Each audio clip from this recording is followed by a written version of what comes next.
Tom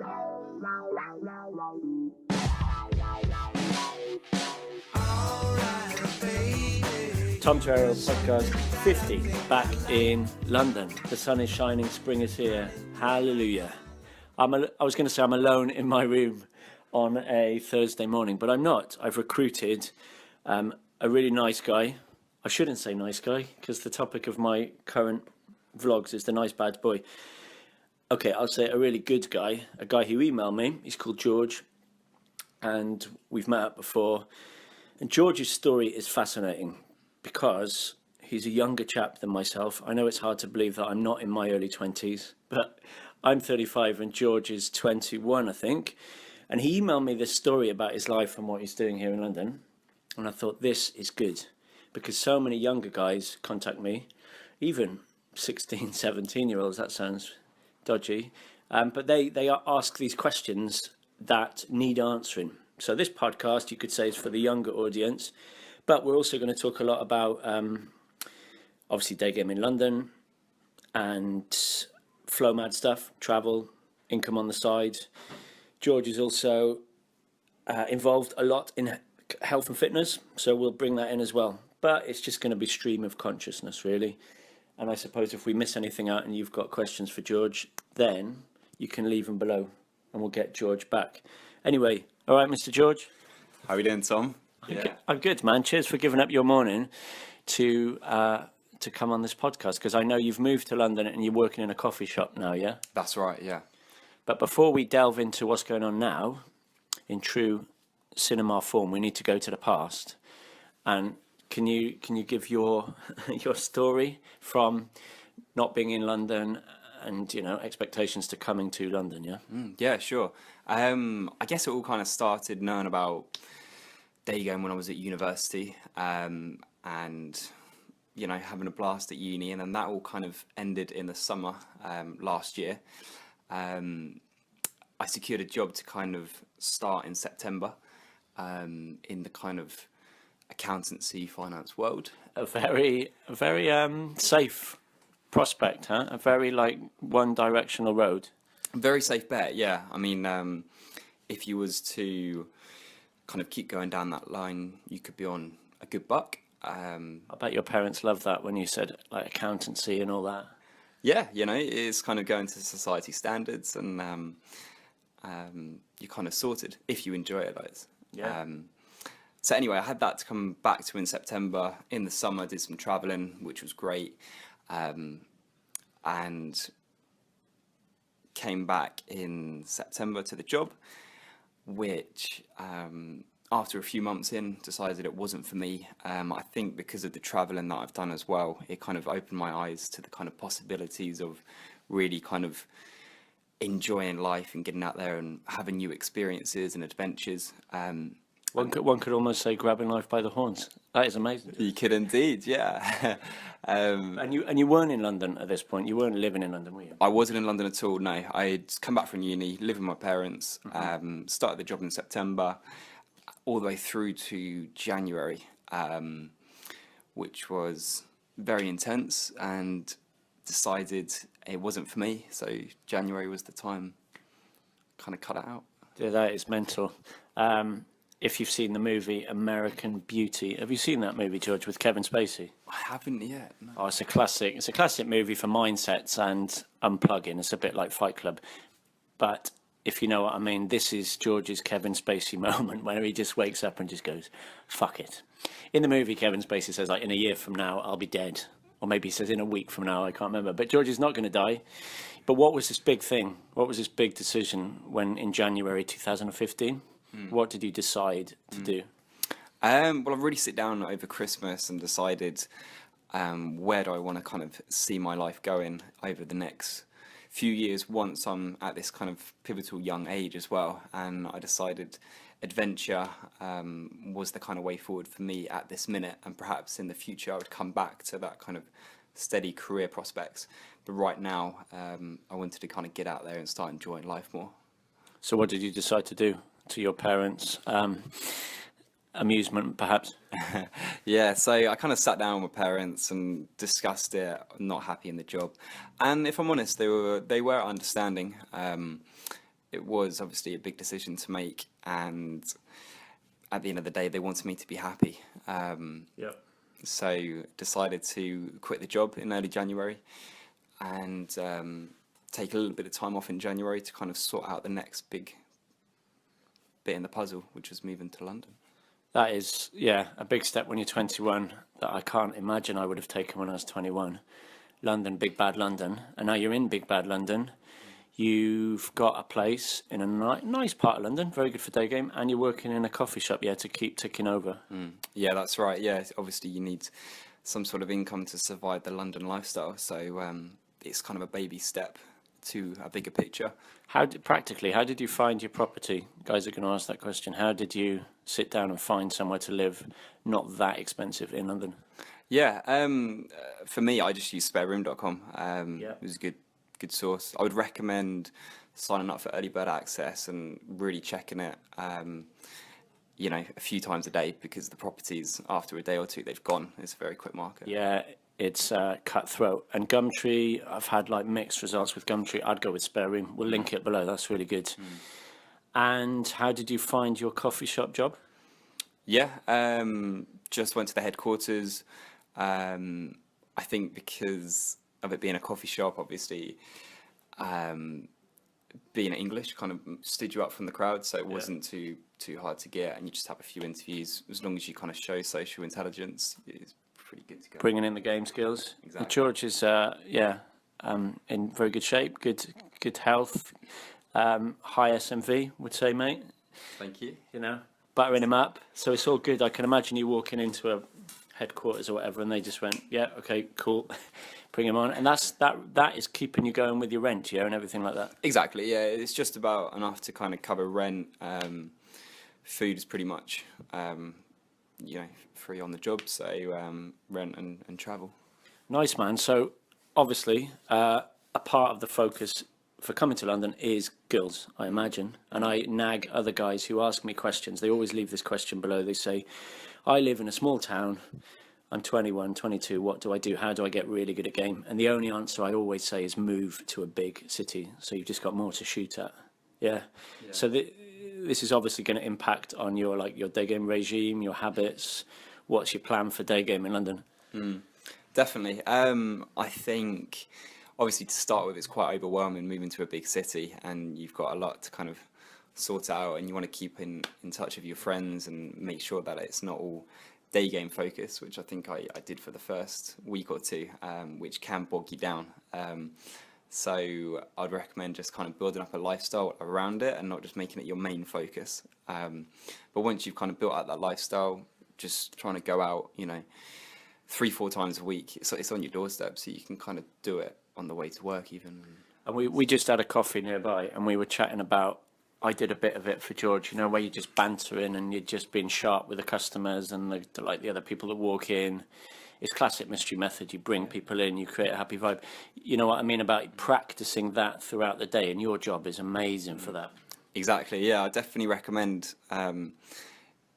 getting a job where it is social. If you're going to try and make day game a focus of your lifestyle, having a social job really kind of gets that muscle working all time during the day. So, and your particular brand of coffee shop, other coffee shops are available, but your one in particular is really social. Like, they're very chatty, aren't they? It's very international. It is, yeah. It's quite a banterous one. Which kind of works well. Nice, man. Okay, next question guys ask is about wings, because as we all know, solo day game, especially in the winter in London, is absolutely brutal. It's good for you, a bit like solo gym, I guess, but having a gym buddy, like a day game buddy, how did you go about that for coming to London? Okay, well, because I've kind of been in day game for a while now, I've kind of had a few really good wings, which have also followed my kind of path of coming to London. So I've had them already. Forums have been quite good, but you have to be careful of who you meet. So, but I think really once you found a really good wing, just meeting up regularly and having a bond, and also having a bond maybe outside of day game is good as well. Yeah, I always suggest going to have a beer with the guy or a cup of tea with the guy first and bantering, seeing if you get on a kind of a social level, and then hitting the streets and just testing it out a little bit. not committing to like one wing, because the importance of a wing is critical, isn't it, for vibe. And I always say that if they could be a little bit better than you, that's good, because they can kick your ass. You can be motivated by them. They need to be punctual and reliable. A lot of wings I remember in the past just disappear, or like they vanish, or they say they're going to come out and they don't come out. So tell us the difference between going out on your own doing day game and having a wing in London to do day game. I think solo obviously really toughens you up, so you should never neglect that fact. And even when you have a wing, you should still be trying to go out solo.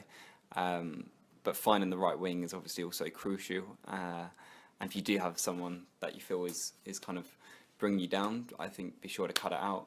Yeah. Because positivity at the end of the day is what you should be giving out. Yeah, vibe, 100%.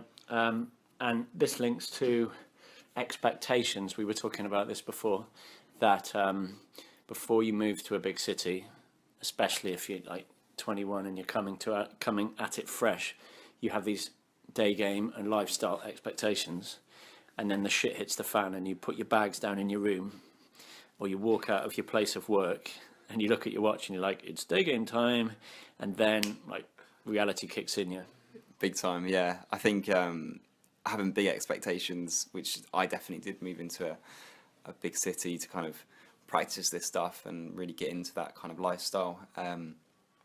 It's not good at all. But it can really mess you up, because you kind of think, okay, I'm going to sort out a few dates this week, kind of get some good things on the go, and when that doesn't happen, you're relying on that to make you happy, which is never good.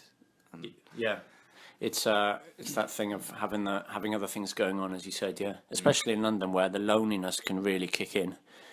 And I know you said to me recently that you do go through these ups and these downs, and the expectation is putting you on this high, and then you can really crash if you're too hard on yourself, or it's cold in London, or it's dark in London, or you're working so hard that you're knackered after work, and you're thinking, shit, I haven't done my day game. That's called the dark night of the soul, huh? Yeah. Do you want to Sure. spill the beans on that? Because many day gamers don't talk about that. Sure, yeah.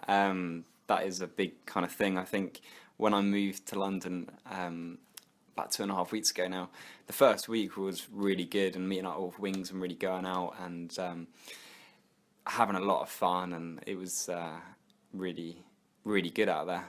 But kind of a couple of weeks in, having a couple of days off, solo, no one to go out with, it kind of went on a downward spiral, I think, because of expectation, and the whole kind of London vibe really kicked in, and I just went on a downer really, and really felt low. And you asked me, which is a very good question, what do you do when you're on a day game downer? And guys, don't talk about the day game downer, because it's showing weakness, it's showing vulnerability, I guess, yeah. And I think you have to accept, as part of the journey, however cheesy this sounds, there's ups and downs. In terms of my mental state and my history of depression, I accept it and think, right, there's going to be future episodes of downs, and I'm going to ride the ups, and when the downs hit, then I'm going to sit it out like a storm, and I know it's going to end, because the problem with the downer is you think this is going to go on forever, like I'm going to be lonely, I don't know anybody, I'm never going to get a date with a hottie. And like we were saying in the coffee shop, you know that thing where suddenly you get a really good number, or you go on an instant date, or you kiss this bird on a date, and your brain immediately forgets like 2 months of downers. Do you know what I mean? Yeah, definitely. So day game has this wonderful ability to, for memory loss, I think. So getting a positive reference experience, which in London is definitely going to happen, and it often happens quite randomly. You could be slogging your guts out doing day game, all day, every day, and suddenly a girl might walk into your cafe, you have a little chat, she leaves her number, and then you date her for 2 months. It's mad, and you're like, what? That's just gift from the gods, So do you know what I mean about riding it out? Yeah, it's funny, I think, because I've kind of been in this kind of journey for a little bit now, and kind of having obviously mentors like Tom to look up to, this kind of feeling of low and you could say depression really kind of kicks in. And I think what I did originally last week when I had these 3 days off to go out, I was done a plan 3 days off, hitting it solo. The first day kicked in, didn't go too well, but I kind of stuck it out. And maybe that wasn't the best thing to do because I was coming from a place of negativity, and that kind of got me into a downward spiral. But looking on the up, kind of going out and socialising, just getting together with your mates and having a fun lifestyle outside the game really kind of brings you back into connection again. Yeah, it's an ongoing debate, and I don't think there's an answer. I think there's perhaps two answers: that whether should you start with lifestyle first and have like an awesome lifestyle, or should you just do hardcore day game where you feel shit for most of the time? And both are true, I think, in that what I did was hardcore immersion, but I had that original wing, Rami, and I had this other dude, this crazy alpha dude.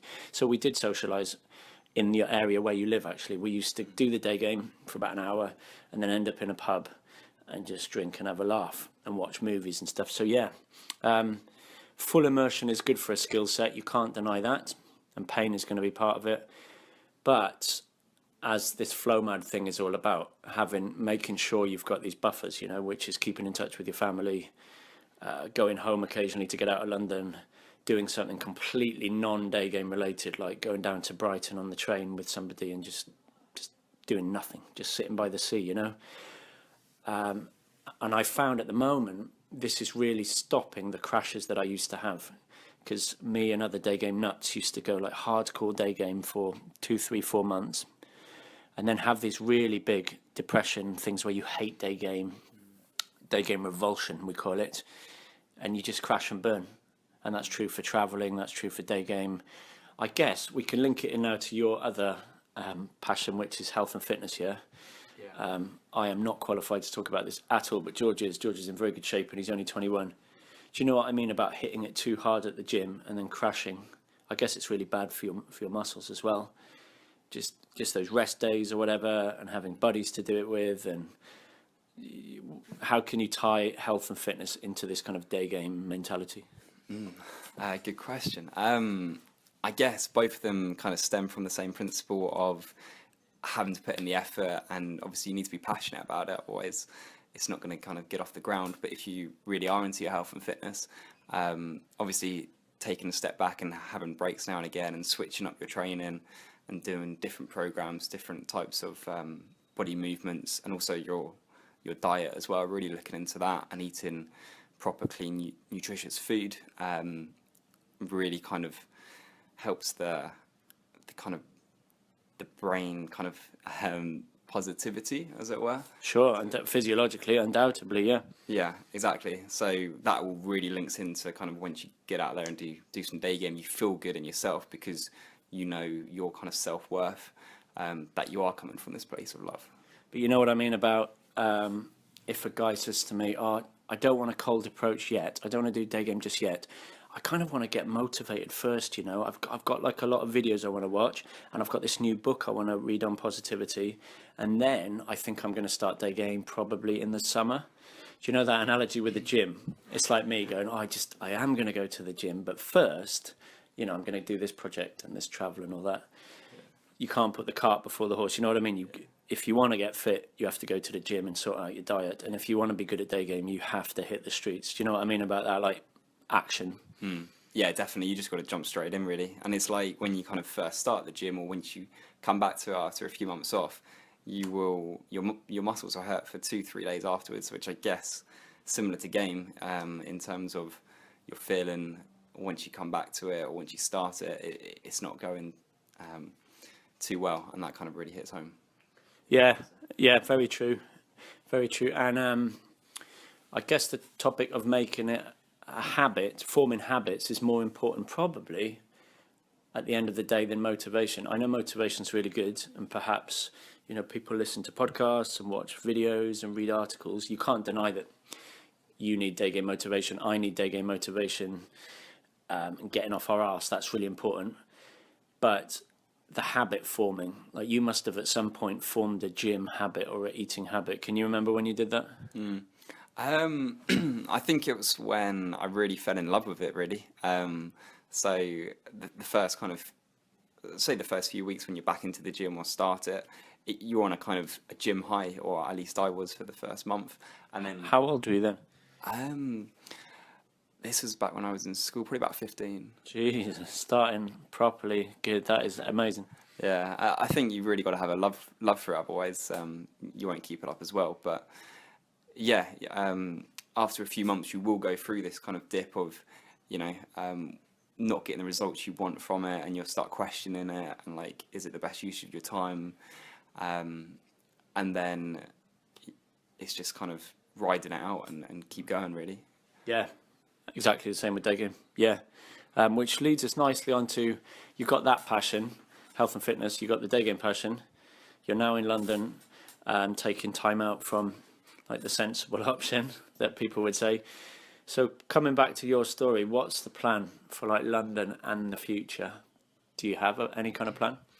Yeah, the way I see it in my head is moving to London this month, or last month, February, riding it out perhaps here till the end of the summer, and really kind of having some crazy adventures and really enjoying life and kind of getting out there, socialising, meeting people. And then once it kind of gets to the end of the summer, before we get into the winter, I'd like to then go off travelling for at least a good 6 months, South America, Asia, the typical kind of route to really grow as a person and develop that, not only social intelligence, but kind of core masculinity as a person. I feel really needs to kind of develop in myself.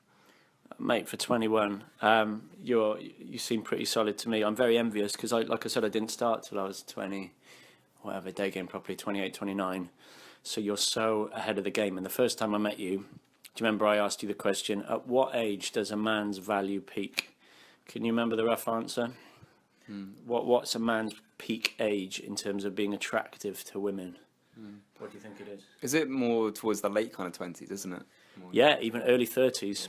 If you look at a guy's value in the sexual market sense, it's 30 to 35 probably. When a guy's got himself sorted, he's obviously moved out of his mum's house. Hopefully he's got his look sorted, his grooming sorted, his fashion sorted, his money sorted, his job sorted. And the secret is that he's got all these life experiences, which an 18-year-old guy doesn't get. And I got more attention from girls and more positive reactions from girls in my early 30s than I ever did when I was 20, even 21. So man, you are so far ahead of the game. It's awesome. And if you're listening to this and you're 17, or even if you're 25, it's all good, because yeah, traveling around South America, you're just going to be a super boss. Do you remember my mate Sam Django? Yeah. You remind me of him in that he sorted everything out by the time he was 21, and now he's living in Spain. If you're listening to this, Sam, I bet you're in bed, you lazy fucker. Get out of bed and go do some day game. Sam's an awesome guy, but it's amazing. He started when he was about 19, I think, and just rocking the day game. And now, like you, he's rocking the travel. Not sure what he's doing for income. And that leads me on to my final question. Do you see how smooth this is going? Nice transition. That's Nice, mate, because we got a little list in my little black book. And the last thing I scribbled down was, guys are going to say, all right, this guy George is working in a coffee shop and he's just said he's going to go traveling.